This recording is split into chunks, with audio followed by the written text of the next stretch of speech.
agama-agama lain itu basisnya adalah khayalan ataupun khurafat, keyakinan-keyakinan yang tak berdasar. Mereka membuat mitos-mitos walaupun jejak akidah itu ada pada sumber agama-agama asli, yakni agama yang dibawa oleh Nabi Ibrahim, Nabi Musa, Nabi Isa.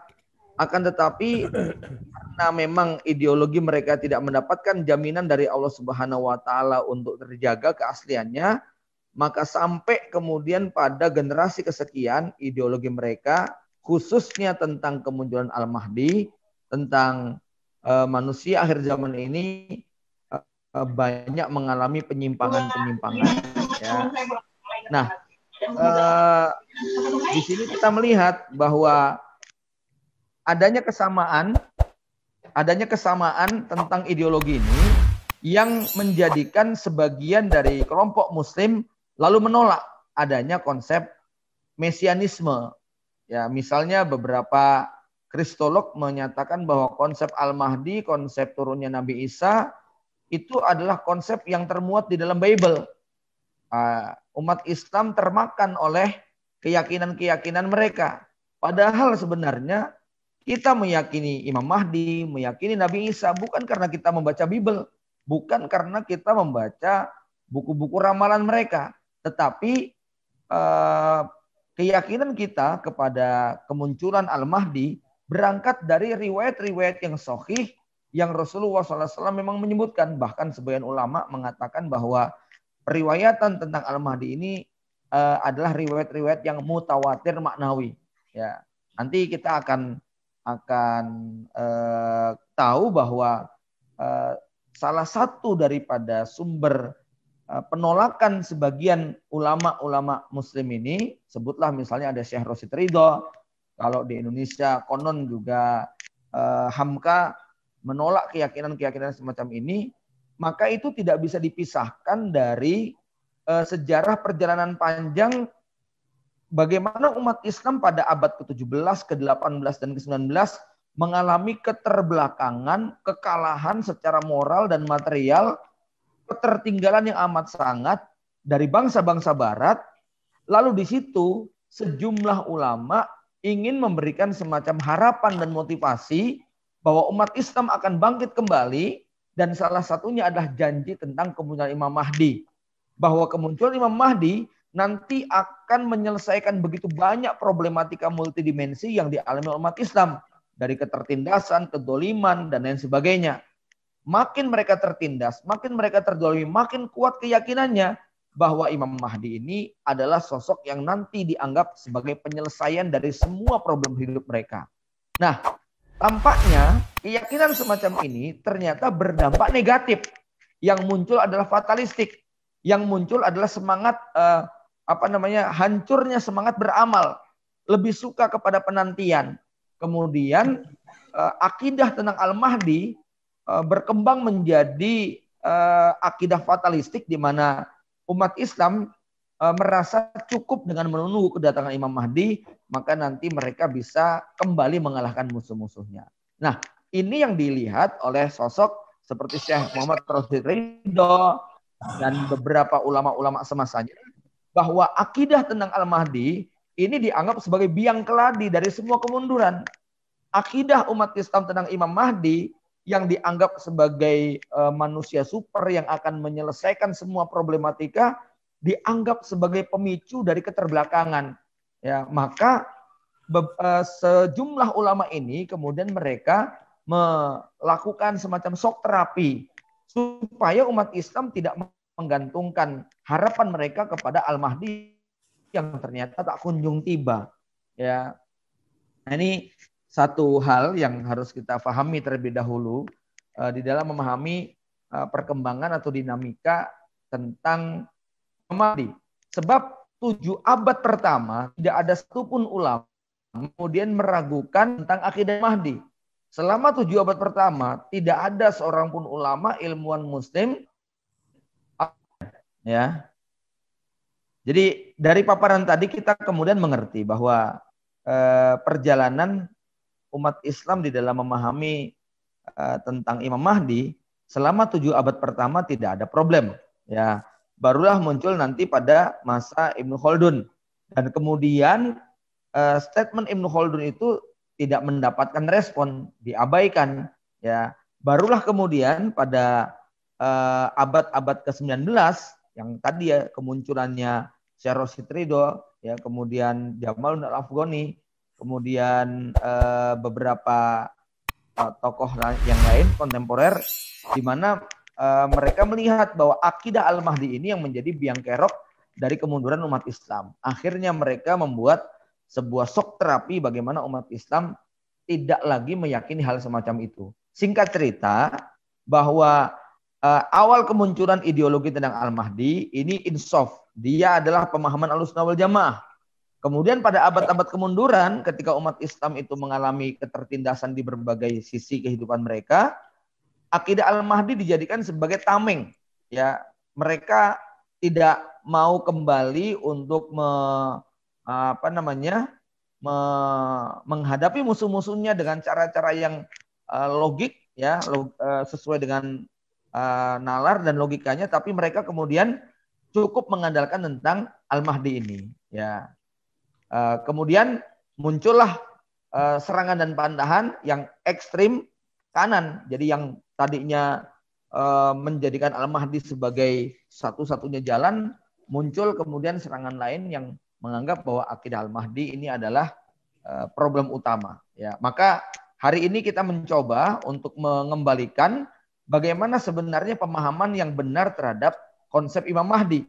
Ya, bahwa pemahaman kita berupaya sebagaimana para sahabat meyakini ini merupakan busyra, ini kabar gembira dari Nabi SAW. Tetapi kabar gembira ini sama sekali bukan menjadi alasan bagi orang beriman untuk kemudian tidak menempuh jalan sunnah kauniyah sebagaimana yang telah ditempuh oleh generasi para sahabat yang mereka adalah paling paham terhadap konsep Al-Mahdi. Ini poin yang pertama, ya.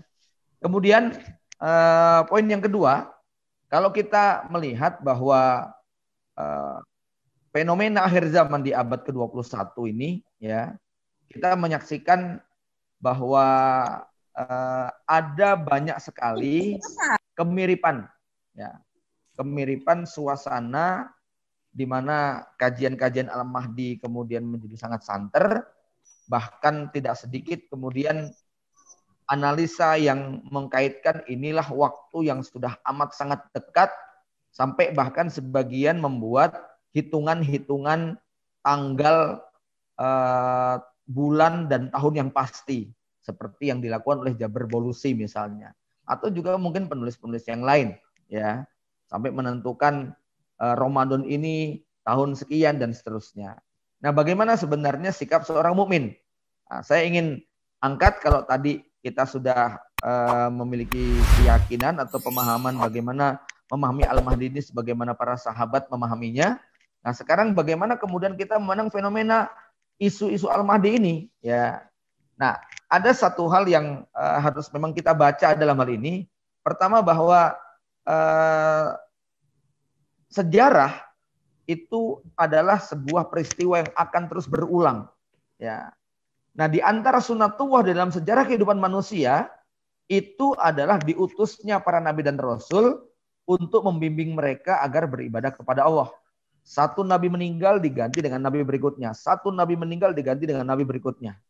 Nah, tapi Rasulullah SAW kemudian mengatakan, wa ana khotamun nabiyyin la nabiyya ba'di. Jadi kalau semua nabi dan rasul itu diutus pada kaumnya, ya, Rasulullah SAW kemudian mengatakan, kanat banu Israel asusuhumul anbiya kullama halakan nabiyun khalafahu nabiyun. Adalah Bani Israel, mereka selalu dipimpin oleh nabi dan rasul. Setiap satu nabi meninggal, maka didatangkan nabi berikutnya. Satu nabi meninggal, diganti nabi berikutnya. Ya. Tapi Nabi kemudian mengatakan, wa ana khotamun nabiyyin la nabiyya ba'di. Aku adalah penutup para nabi. Tidak akan ada lagi nabi setelah aku.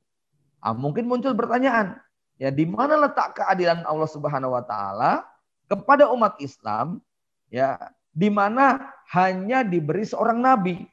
Sementara Bani Israel itu setiap satu nabi meninggal, kasih nabi berikutnya. Karena memang sudah menjadi sunatullah. Semakin jauh jarak bentang antara seorang nabi dengan umatnya, maka semakin besar potensi untuk terjadi penyimpangan dan kerusakan. Ya, disitulah Allah yang Maha Kasih, maka kemudian menurunkan ataupun mengutus para nabi dan rasul di setiap waktu dan tempat sesuai dengan yang Allah kehendaki. Nah, kalau begitu di mana letak keadilan Allah Subhanahu wa taala yang hanya mengutus kepada umat Islam seorang rasul saja, ya. Dan kita tahu setelah wafatnya Rasulullah SAW maka terjadi kerusakan. Munculnya nabi-nabi palsu, para penolak zakat dan lain sebagainya, dan umat Islam kemudian mengalami pertikaian demi pertikaian, ya.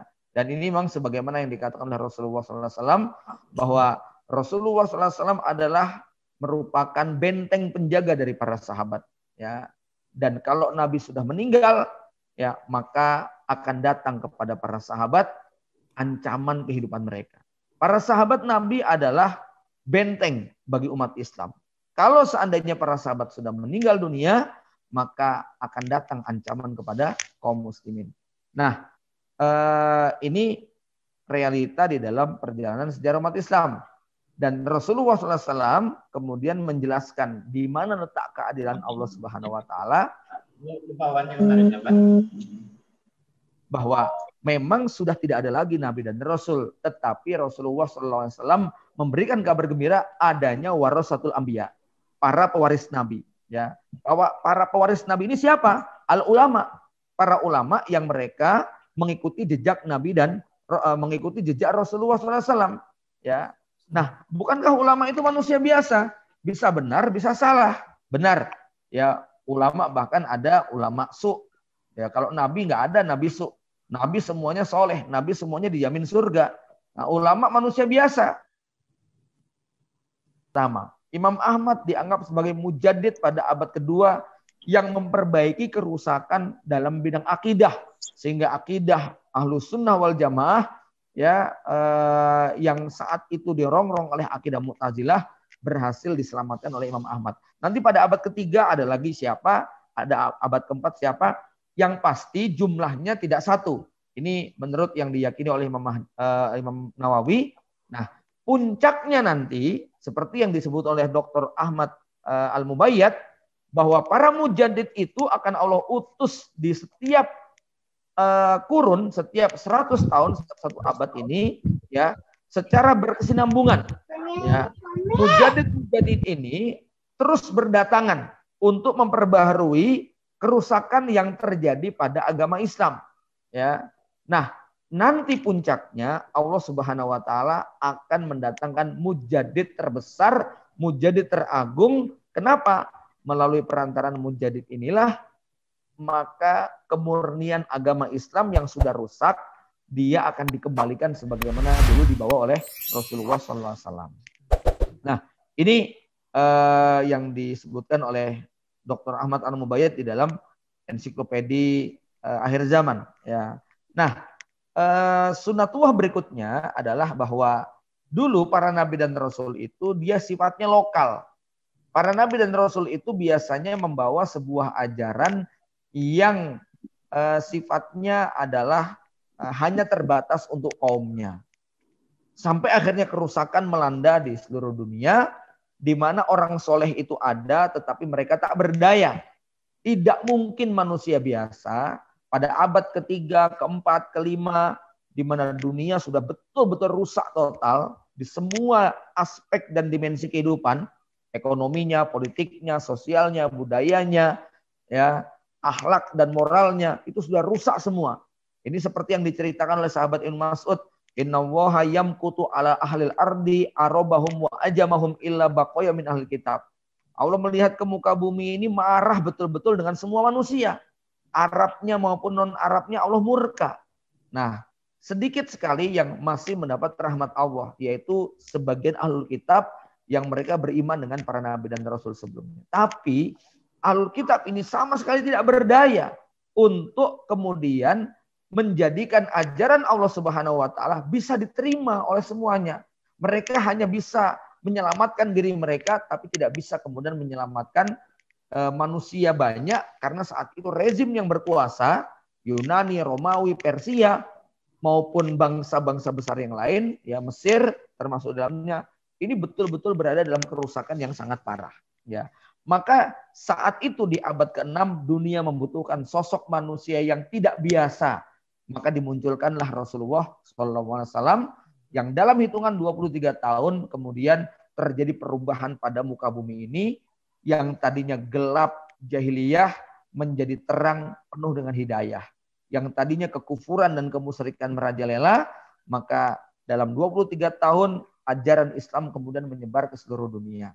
Ya, nampaknya sunatullah ini pula nanti yang akan terulang kembali di akhir zaman, di mana ya kalau kita lihat mujadid-mujadid yang Allah utus di setiap abad 1, 2, 3, 4 sampai abad ke-15 sampai abad ke-14 setidaknya adalah mujadid-mujadid yang sifatnya adalah lokal atau mujadid yang sifatnya parsial.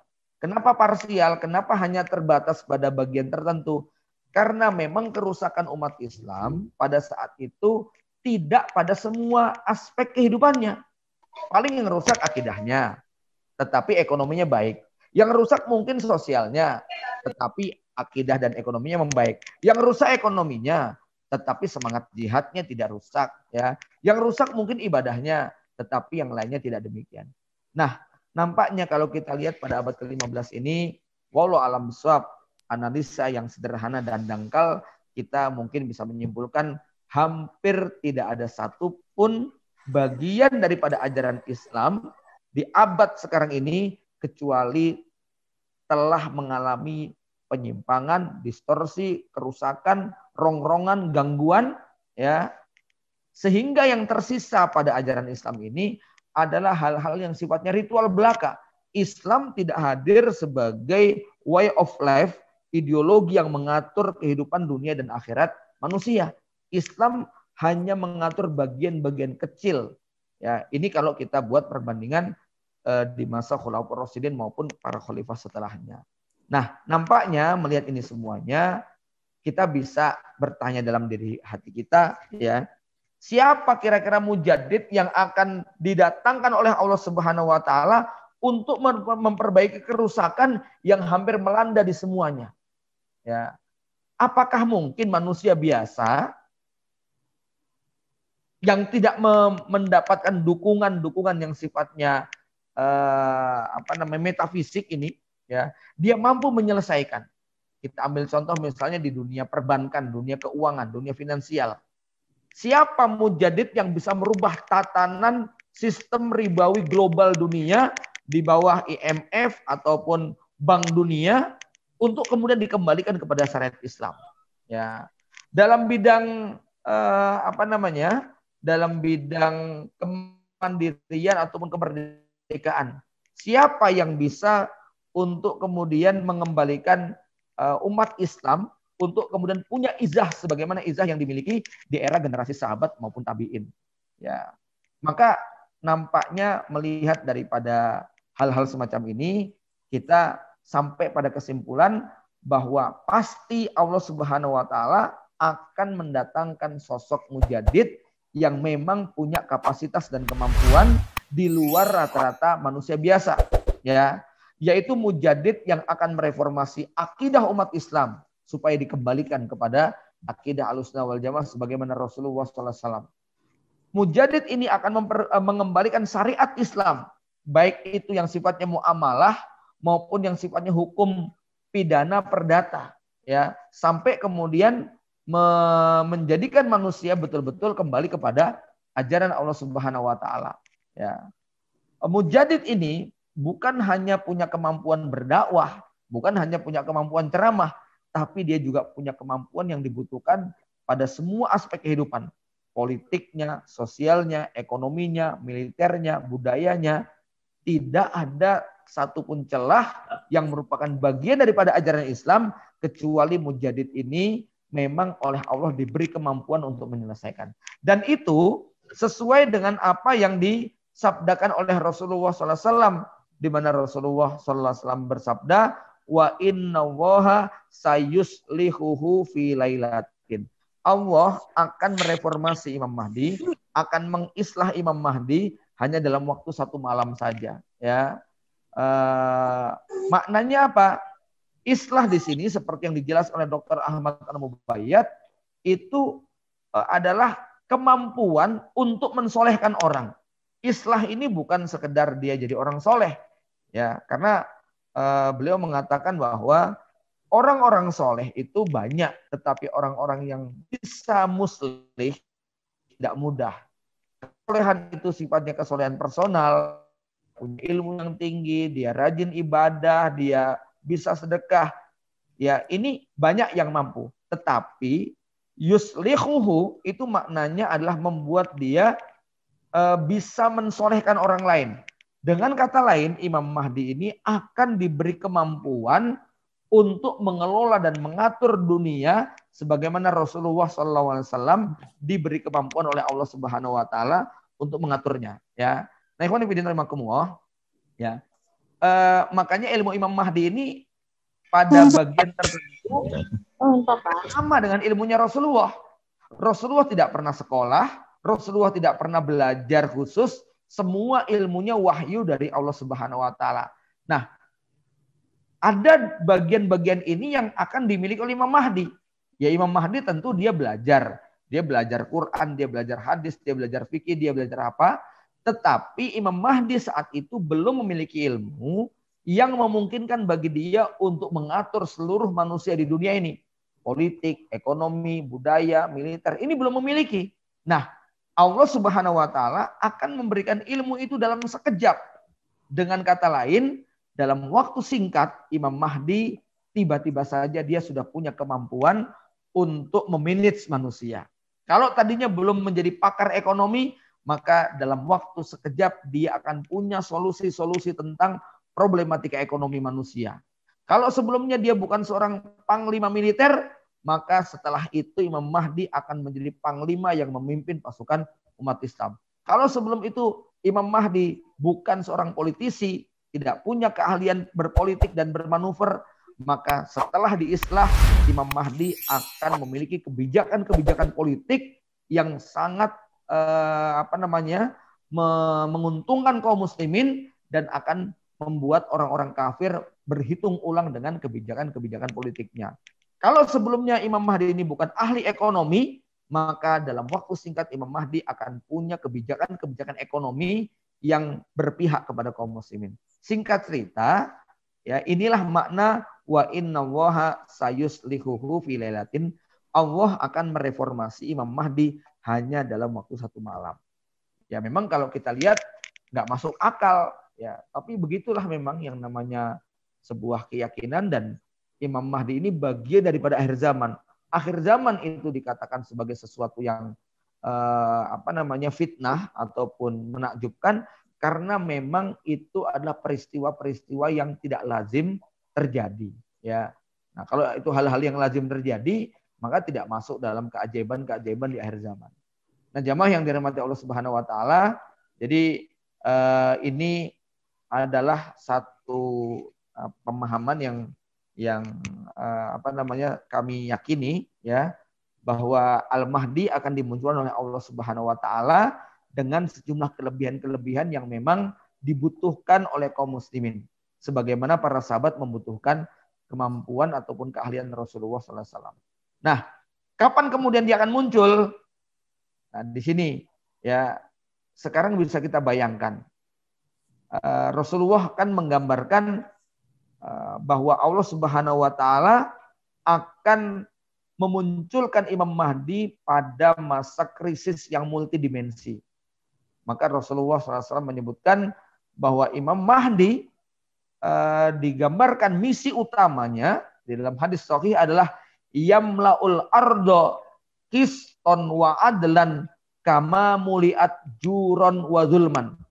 Imam Mahdi akan memenuhi permukaan bumi ini qiston wa adlan, akan dipenuhi dengan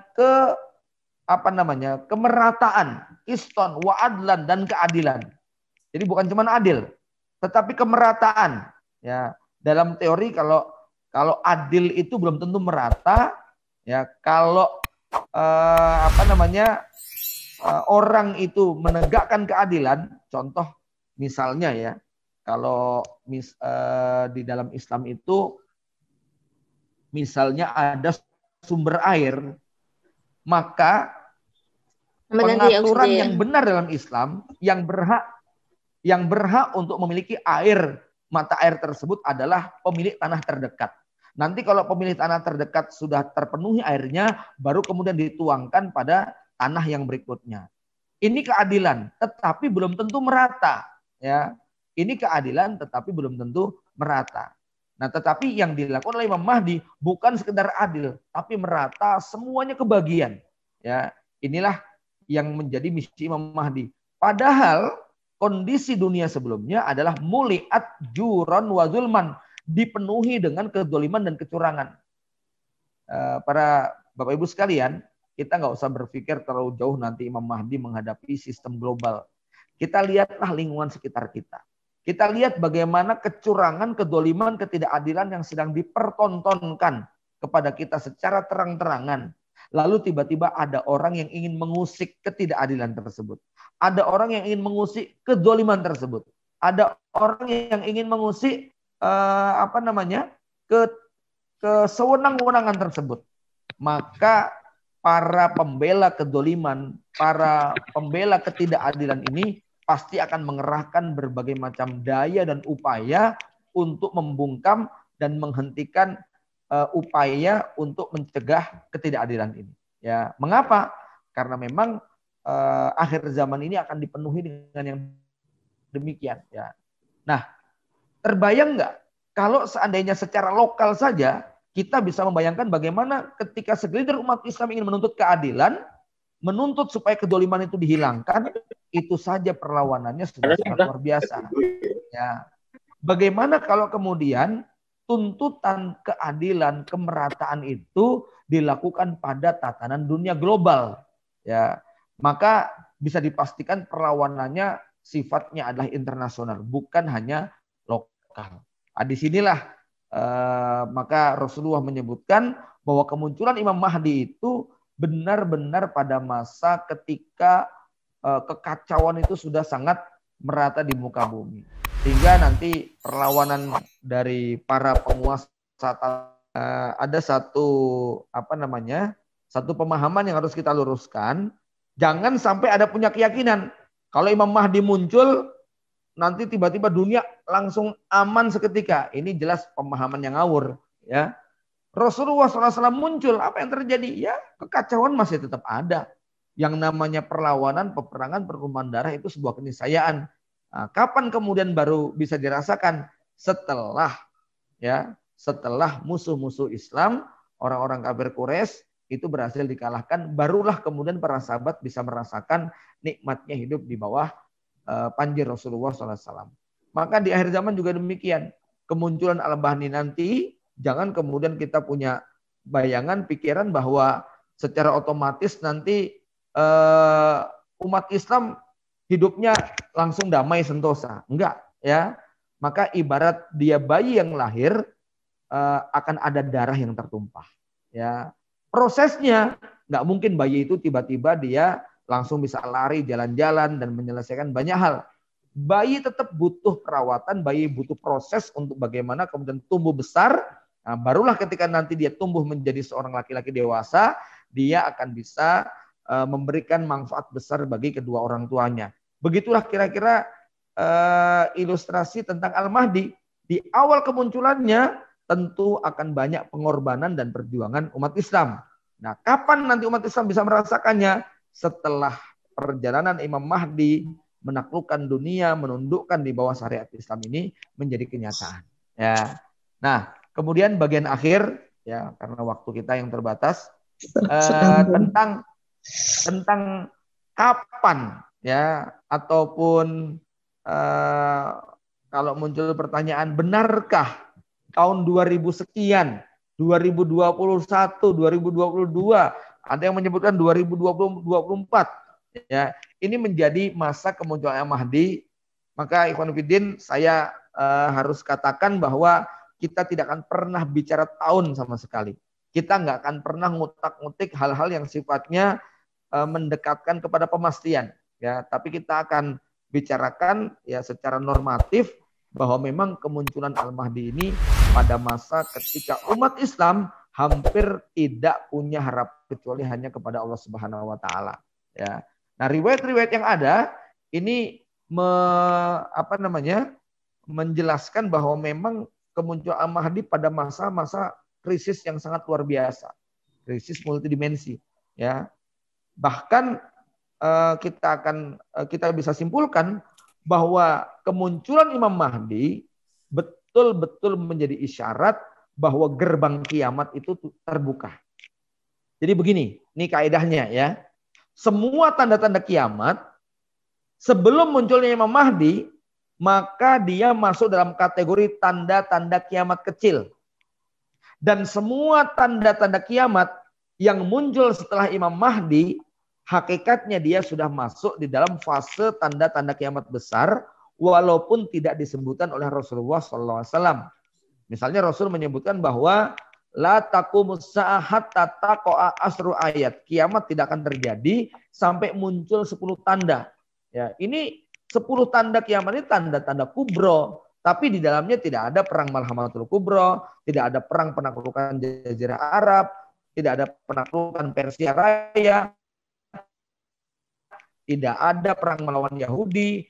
Padahal Imam Mahdi, maka meskipun dia itu tidak masuk dalam 10 tanda kiamat besar, hakikatnya dia merupakan bagian daripada rangkaian tanda-tanda kiamat besar. Mengapa? Karena memang kejadiannya berbarengan dengan Imam Mahdi. Dan Imam Mahdi ini nanti akan membersamai sejumlah tanda-tanda kiamat besar. Sebutlah Dajjal, Nabi Isa, Ya'juj wa Ma'juj, ya. Ini semuanya adalah tanda-tanda yang fasenya berada pada fase Imam Mahdi, ya.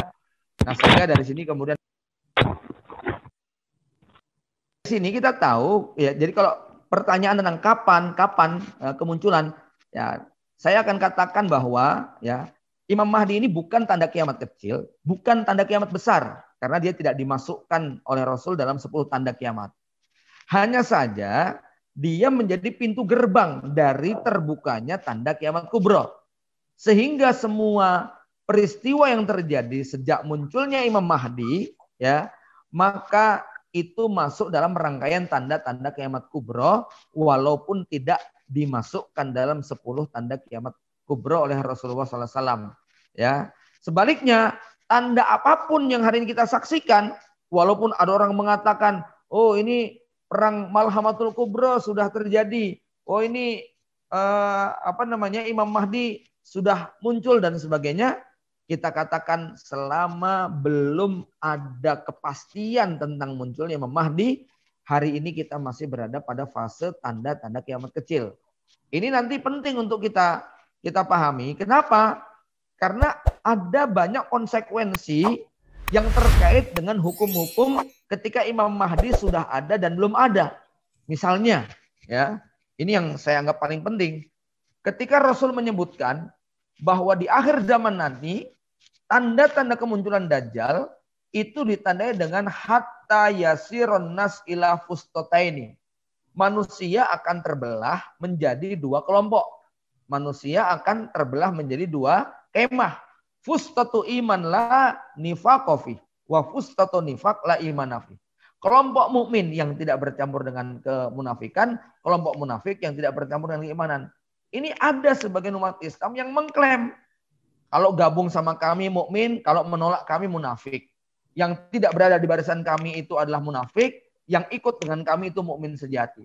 Padahal hadis ini bercerita tentang Imam Mahdi pada masa-masa akhir kepemimpinannya. Hadis ini bercerita bagaimana kekuasaan Imam Mahdi sudah membentang timur, barat, utara, selatan. Satu-satunya musuh yang belum ditaklukkan hanya Dajjal. Maka saat itu berlaku hukum. Siapa yang menolak Imam Mahdi, dia masuk dalam barisan munafik apapun alasannya. Siapa yang bergabung dengan Imam Mahdi, dialah mukmin sejati yang tidak bercampur dengan kemunafikan. Ya, dan itu terjadi bukan di awal-awal kemunculan Imam Mahdi. Artinya besok nih kalau Imam Mahdi muncul, lalu ada yang tidak bergabung, nggak bisa kita vonis dia munafik. Kenapa? Ya, karena dia masih punya alasan yang cukup untuk belum bisa menerima. Sebutlah misalnya khawatir kalau nanti jangan-jangan Imam Mahdinya palsu, ya. Tapi beda cerita ketika nanti sudah berlangsung semuanya, ya. Jaziratul Arab sudah ditaklukkan, Persia sudah ditaklukkan, Malhamatul Kubra sudah dimenangkan oleh Imam Mahdi, kemudian Konstantinopel sudah ditaklukkan. Satu-satunya yang belum tinggal Dajjal. Ya, satu-satunya musuh yang belum tinggal Dajjal. Nah, saat itu kok masih ada yang memerangi Imam Mahdi, maka dia bisa terkena vonis munafik tulen. Tapi kalau hari ini kita nggak bisa katakan setiap orang punya hak fastabiqul khairat, merasa bahwa yang dia pilih itu baik, tetapi dia tidak boleh mengklaim bahwa di luar kelompoknya itu pasti batil, sesat, munafik dan sebagainya. Nah, ini satu contoh tentang betapa pentingnya kita memahami hadis-hadis Al-Mahdi agar jangan menjadi justifikasi bagi kelompok ataupun komunitas tertentu bahwa mereka lah yang dimaksudkan oleh Rasulullah SAW sebagai pendukung Al-Mahdi. Ya, jadi tentang kemunculannya kita tidak akan berbicara tentang waktu, tentang tahun dan sebagainya, tapi ada beberapa isyarat-isyarat yang itu adalah fix, ya, itu isyarat-isyarat yang final. Apa diantaranya? Ya, isyarat itu kan ada Rasul menyebutkan ada 3 tanda, ya, yaitu tanda yang sifatnya personal, yang kedua tanda yang sifatnya politik sosial, yang ketiga adalah tanda yang bersifatnya gejolak alam. Ya, kalau namanya kita paham, ciri-ciri fisiknya mancung, dahinya lebar, kemudian sifat-sifat orang Arab lainnya. Ini tentu berpotensi untuk terjadi pembajakan. Ya, karena yang ngaku-ngaku Imam Mahdi sangat banyak sekali. Yang kedua, itu adalah gejolak politik sosial yang ditandai dengan wafatnya seorang raja Saudi yang kemudian terjadi pertikaian, lalu kemudian rebutan kekuasaan, lalu muncullah Al-Mahdi.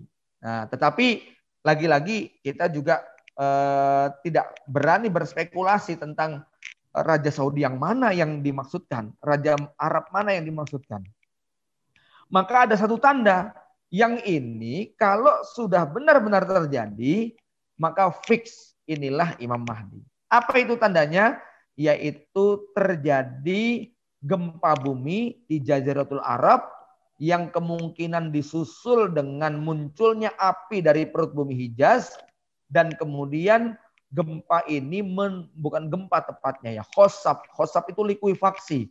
Terjadinya amblesnya bumi yang menenggelamkan sejumlah pasukan di mana mereka punya niat untuk memburu dan membunuh Al-Mahdi.